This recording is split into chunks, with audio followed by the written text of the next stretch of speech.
Kevin Stefanski feels like his job may be on the line? I don't concern myself with outside type of things. But I'm committed to his development, just like all of our rookies. So we'll continue to focus on getting our guys better. And that's what we'll stay committed to, and that's what's important to me. And so you didn't get this man a fighting chance to compete. He went into a gunfight with 2 knives. He gonna lose that every time. You know you're going to waive Tyler Huntley. So what good did that 2-minute drive do for him? Was it going to help him? Don't you think Shedeur would have benefited more from a 2-minute drive than Tyler Huntley? Coach Kevin Stefanski looks like he's backing off, and the heat is clearly on him and the Browns to make a call. After the game, several offensive linemen who'd been on the field with Shedeur Sanders were waived, and a few players had their deals terminated. The blowback was immediate, forcing Stefanski to explain his handling of Shedeur's snaps, especially why he pulled him before the 2-minute hurry-up, a situation many felt fit the rookie perfectly. Stefanski didn't sound convincing. Under obvious pressure, he said he put Tyler Snoop Huntley in for the final 2 minutes to get him tuned up. He looked rattled delivering it, still pushing the idea that Huntley needed that work. Let's be real, Huntley was an emergency pickup when injuries piled up. He's a stopgap, unlikely to stick on the 53, and yet Stefanski used that moment to sit Shedeur. The message in his tone was hard to miss. He knows the choice isn't playing well, and the whole approach around Shedeur Sanders is already blowing back on the staff. Before we go deeper into Stefanski's full comments and what they mean going forward, don't forget to like the video and subscribe for more updates. As for the decision itself, the head coach's shaky explanation only highlighted how tense things have become. Framing the move as a tune-up for Huntley doesn't track with the stakes or with Shedeur's development timeline. It looks less like a plan and more like a scramble, and it's starting to backfire. And did you, I'm sure you kind of answered this last night, but why didn't you keep him in for the 2-minute, or why did you decide to take him out? Yeah, nothing more than decided to give Snoop. TJ Houshmandzadeh, the former NFL wideout, didn't mince words about Kevin Stefanski's handling of Shedeur Sanders. He said that in all his years around the league, he's never seen a coach appear so uninterested in a player's success. To Houshmandzadeh, Stefanski's choices look personal, like there's a grudge against Shedeur, and that's what he finds most troubling. TJ Houshmandzadeh called the bias blatant and cautioned that, if it's real, the push on the Browns to dismiss Kevin Stefanski will only intensify. The fans gonna be saying, Shedeur our quarterback. Shedeur should be our starter. Shedeur should be the guy that starts game 1, week 1. Look what he did. They didn't want that to happen.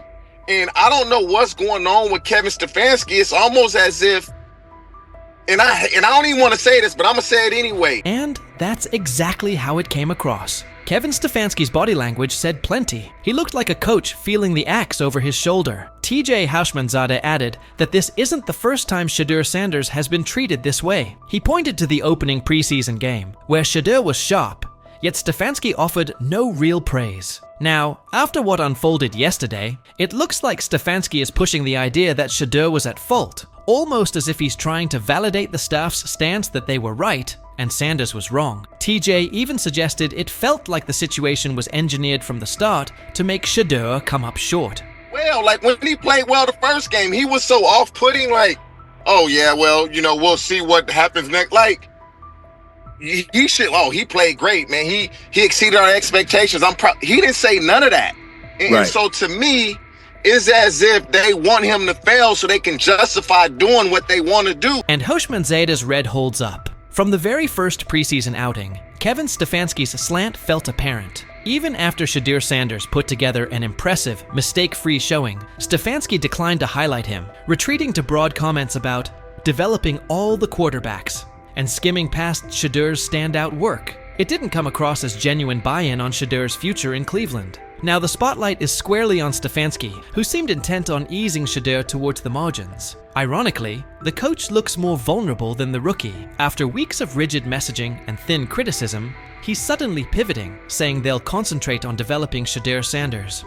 An about-face that screams pressure from the fan base. And it isn't only fans. Reporters and analysts are pressing him as well. Emmanuel Acho weighed in, arguing that by placing Shedeur with an offensive group filled with players unlikely to make the 53, Stefanski engineered a no-win evaluation. Acho's point was straightforward. Even a quarterback with Tom Brady's resume would have struggled in that setup with that caliber of support. In those conditions, any rough patches for Shedeur were predictable, an indictment of the context, not the quarterback.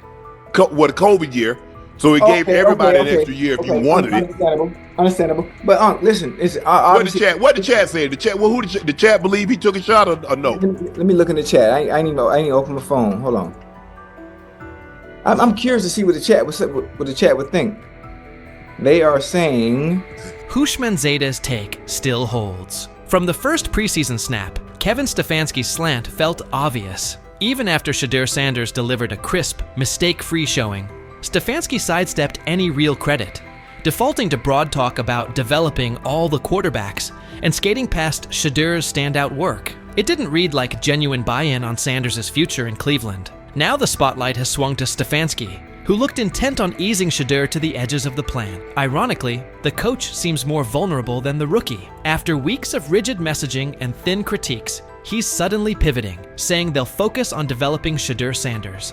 A shift that screams fan pressure. And it isn't only the fan base. Reporters and analysts are pressing him too. Chad Okosinko weighed in, arguing that by sticking Shedeur with an offensive group filled with fringe or soon-to-be-waived players, Stefanski set up a no-win evaluation. Ochocinco's point was straightforward. Even a quarterback of Tom Brady's caliber would have struggled in that environment with that level of support. In those circumstances, any rough patches for Shedeur were predictable, an indictment of the setup, not the quarterback. Chad Ochocinco warned that the chorus of team-friendly critics would soon start branding Shedeur Sanders a bust, reducing him to fifth-string status, and the real problem would get ignored. Kevin Stefanski put Shedeur in a no-win setup. Despite growing backlash, Ochocinco argued this all looks like a coordinated effort to drag Shedeur down, with more energy spent tearing him apart than acknowledging why he struggled. He was right about the setup, but wrong about the Browns skating by. Fans are loudly calling for Stefanski's job over what they view as clear bias towards Shedeur Sanders,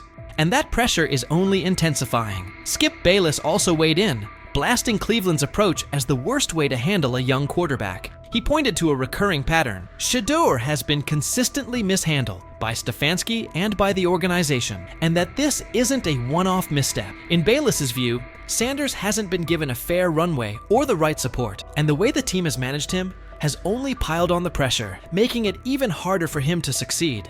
I'm outraged, I'm sickened, and I'm saddened.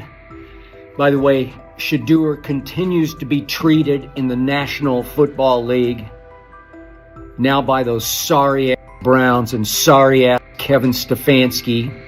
Given how this has played out with Shedeur Sanders, it's hard to escape the sense he was put behind the 8-ball from the start. When he made his first preseason start, Stephen A. Smith said the Browns were setting Shedeur up to fail, and recent events only strengthen that take. Between the lack of meaningful first-team reps and a string of puzzling play calls, the context never looked built for growth. At this point, the pattern makes his setbacks feel less like natural growing pains and more like the product of an environment that was never set up for him to succeed. Was out there, I talked to Denzel Ward. Yep. I talked to some. Wait, I can't say the name. But anyway, I done talked to some people. He looked different. There's a difference when that young bull is out there spinning that ball. You hear me? Mm-hmm. Difference. I'm talking about football. I ain't talking about no media and all that hoopla and all them.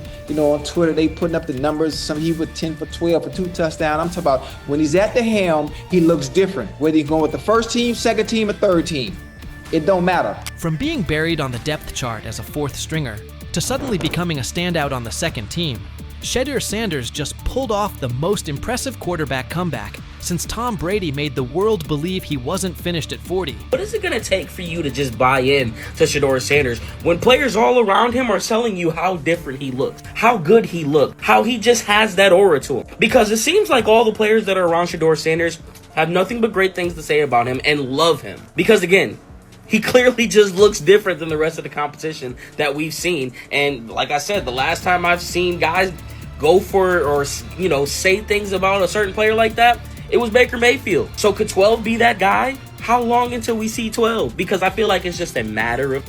The same haters who were cheering when he got dropped to fourth string are now scrambling for excuses faster than a glitchy Wi-Fi during the Super Bowl. Get ready, because this isn't just a step up on the depth chart. It's a serious reality check that's got the critics choking on their own words with a big helping of humble pie. Being said, I see some balls coming out of Shedeur Sanders at that game, and I'm like, kind of looks like a guy. Yeah, I'm reading. He can sling it. I see him, some of the veterans, how they talk to him, mic'd up, see what he's doing in the community. Yep. You talking about Njoku there? Njoku, Mike Knapp. Yeah, once you see, different little interactions and things like that, I know he has the talent. We'll see. It'll be a competition that usually brings the best out of guys, especially young guys. So I'm interested to see how that quarterback situation. I've heard he's been outstanding. The Cleveland Browns training camp just turned into the most talked about event in town. All thanks to Shedeur Sanders, who took his spot as fourth string and used it as motivation for one of the most impressive rises the NFL has seen in years. While everyone was busy counting him out and calling his career dead, Sanders was quietly putting together a performance so good that coaches are saying they haven't witnessed anything like it in the last 15 years. Drafted in the 5th round, all that means nothing when it's time to play football and that whistle blows. He looks different than the rest of the competition. That's what I heard. And I'm talking from a not Brother Ward, I'm just talking about from sources that's in that room, that's on that field, that's playing the sport. Man, come on, man. Yep, coaches with decades of experience are honestly scratching their heads, trying to figure out how someone goes from being a practice squad afterthought to seriously competing for a starting spot in just a few weeks. Thing is, they never planned on taking him. The problem is, like Ocho Cinco said, you got somebody that has endeared himself to the locker room. And guess what? The difference between him and Tim Tebow, the biggest one, is he can play. He can throw the ball. Tim Tebow running around being an H-back, he can throw the ball. And he's done everything he needs to do. He ain't saying nothing. He ain't rocking the boat. He ain't mad about the reps. He ain't mad about none of that. All the people out there want to see is this, like Tyler said earlier. We want to see what he can do with Jerry Jeudy. That's it. I want to see what he can do with David Njoku. I want to see him with Junkins. I want to see him with the first running backs. If you are cooking, if you are beating down the doors with the 3s and 4s, guess what? You deserve more. That was a bar. It rhymed. It was. Remember when Mary Kay Cabot dropped that bombshell report saying Shedeur Sanders was the 4th string quarterback? The internet blew up faster than a Michael Bay explosion. Critics came out of nowhere, like ants at a picnic, rushing to call his NFL dreams dead on arrival. They claimed he was only shining against guys who'd either end up on practice squads or be out of the league by September. They pointed out he wasn't getting reps in 11-on-11 drills and said he needed to earn his way up the depth chart. Dude, listen, the guy, all I can say is that he goes where the ball's supposed to go and it looks the way it's supposed to look. Mm-hmm. And when I hear that tells me it sounds like the Browns may have got a steal with Shedeur Sanders in the 5th round because I think he'll have a chance. I'm not saying he's going to be the starting quarterback in September, like week 1 or 2 or whatever it may be early in the year, but I think he's got a chance to develop into something that hopefully would preclude them from having to draft a quarterback first overall or top 5 next year. Being said, I see some balls coming out of Shedeur Sanders at that game, and I'm like, kind of looks like a guy. Yeah, I'm reading. He can sling it. I see him, some of the veterans, how they talk to him, mic'd up, see what he's doing in the community. Yep. You talking about Njoku there? Njoku, Mike Knapp. Yeah, once you see, different little interactions and things like that, I know he has the talent. We'll see. It'll be a competition that usually brings the best out of guys, especially young guys. So I'm interested to see how that quarterback situation. I've heard he's been outstanding. Funny how the tables have turned. Those same critics are now watching Sanders climb the depth chart like he's scaling Mount Everest with rocket boosters. The guy they wrote off is now the one they can't stop paying attention to. Every completion sends a message. Every perfect throw is a reminder that real talent doesn't stay hidden forever. And with every practice, he's showing that maybe, just maybe, the Browns stumbled upon their hidden gem. One thing for the fans to sit here and hype up Shedeur Sanders because we all know how we get about certain players that we like. But it's another thing when you hear it from players who are actually on the field, who are actually in the locker room, who are actually next to this guy every single day. Because I'm sure we've all seen the quote by now by Chad Johnson when they were on the nightcap, and he talked to some young bulls. He talked to Denzel Ward. He didn't want to give away his name, but he already did it. And he said that Denzel Ward says he looks different from the rest of the competition. We've already been seeing. When word got out that Shedeur Sanders officially moved up to second-team reps, passing Dylan Gabriel along the way, the shockwaves hit from Cleveland all the way to Canton. This wasn't just some small roster tweak, this was huge. One day he's throwing passes to practice squad guys, and the next he's running with the second team, putting real pressure on the starting quarterback spot. The promotion came after Sanders completely dominated minicamp, showing toughness, leadership, and total control on the field. His passes were right on target, hitting receivers in stride. His decision-making was sharp as a blade, and his grasp of the playbook had coaches nodding like proud parents at a school play. But this wasn't beginner's luck.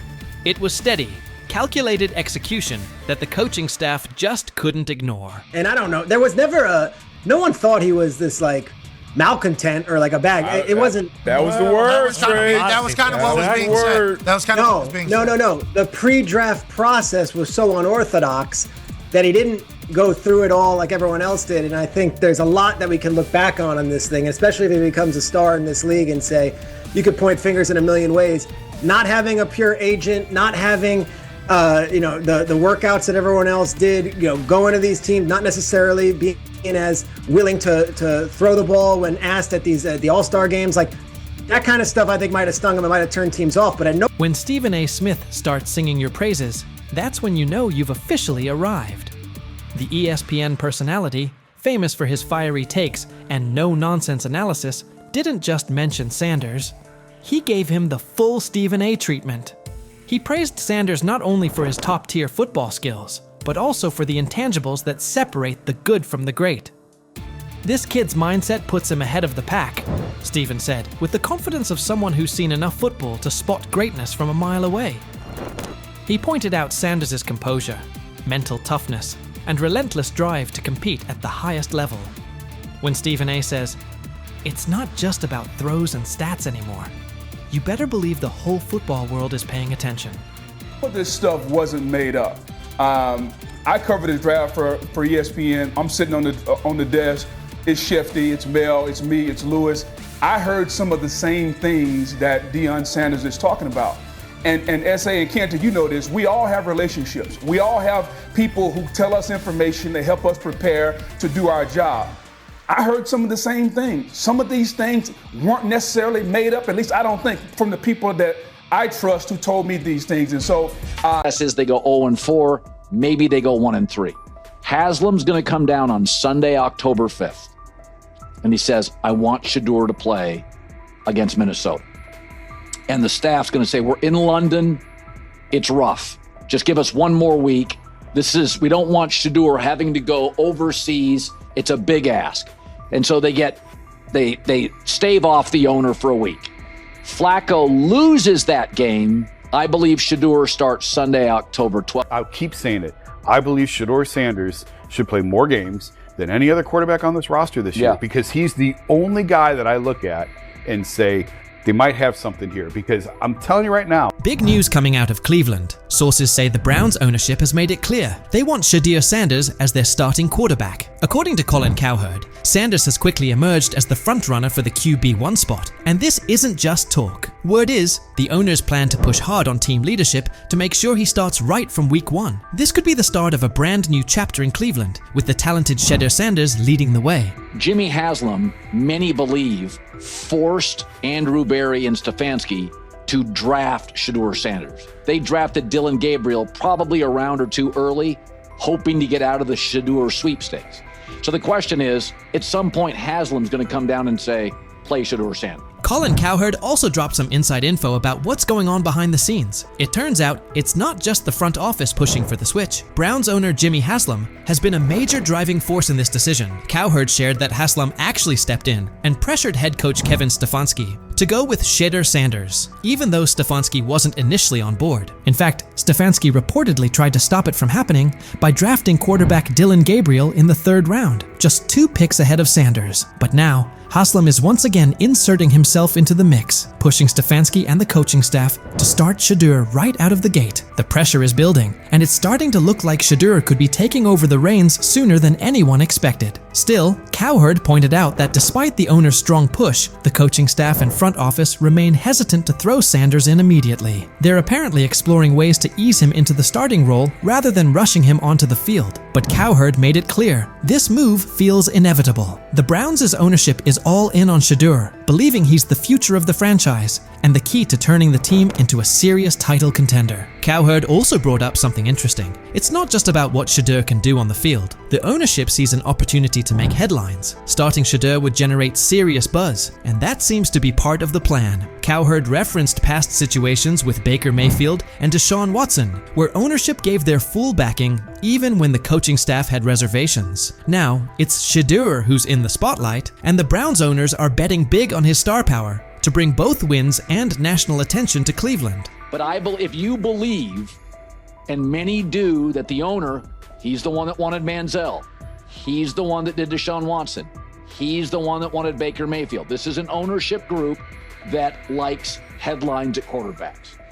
Shedeur's a headline. Dylan Gabriel's not. I mean, look, we're paying attention to the Cleveland Browns. Cleveland Browns GM Andrew Berry also shared his thoughts on the matter, making it clear that the team didn't bring in Shedeur Sanders just to have him ride the bench. In a recent statement, Berry stressed that Sanders was drafted with the intention of competing for the starting quarterback job. He pointed out that Shedeur has both the skill and determination to go head-to-head with the current QBs on the roster and make a strong case to be the #1 option. Shedeur, we talk oftentimes about quarterback being the most important position in the sport. We obviously spent a lot of time with Shedeur throughout the process.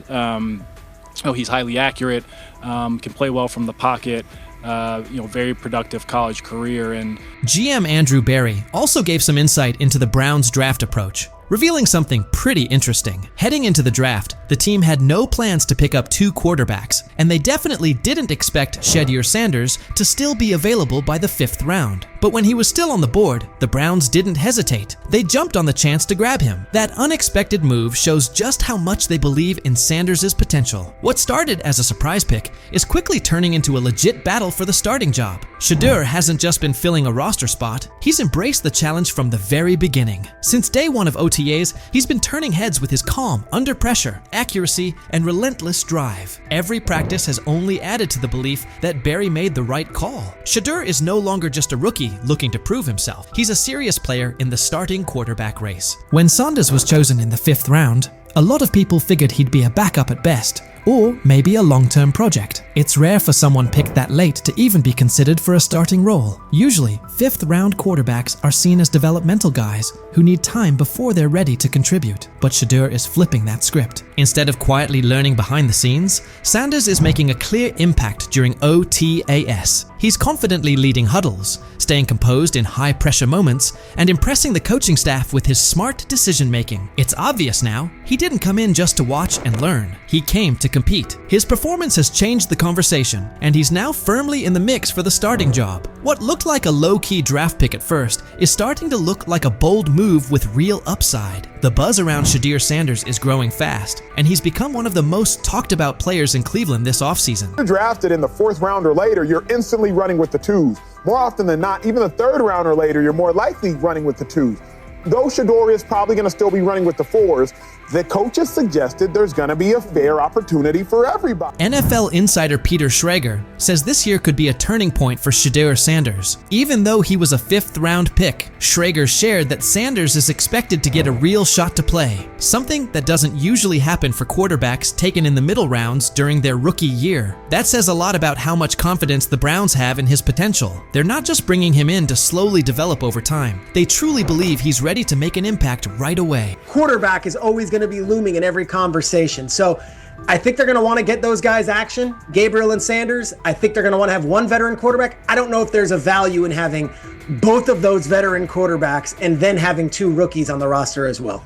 Fans are fired up as they look ahead to the upcoming open training sessions, where they'll finally get a chance to see the Cleveland Browns hit the field. And there's one name on everyone's lips, Shedeur Sanders. With ownership fully backing him, Browns fans are feeling more hopeful than ever, especially after landing one of the most exciting quarterback prospects the league has seen in a while. Shedeur has quickly won over the fan base, and the hype around him is real. No matter the age, fans across Cleveland are eager to watch him showcase his skills up close. There's a real buzz in the air, And with the front office pushing for him to lead the franchise, this year's training camp is shaping up to be one of the most anticipated in recent memory. Fans are ready to show up in full force to see Shedeur put on a show. This moment is something Shedeur has been grinding for. He's been locked in through OTAs and minicamps, even during times when things didn't quite go his way. He hasn't always gotten the number of reps he wanted, but he's kept his focus on the bigger picture. As Shedeur put it, you have to understand your situation. Whether you're getting those reps or not, it's all about how you respond. That attitude has fueled his work ethic. While others may have let those setbacks slow them down, Shedeur used it as motivation to keep pushing forward. He stayed locked in, kept putting in the work,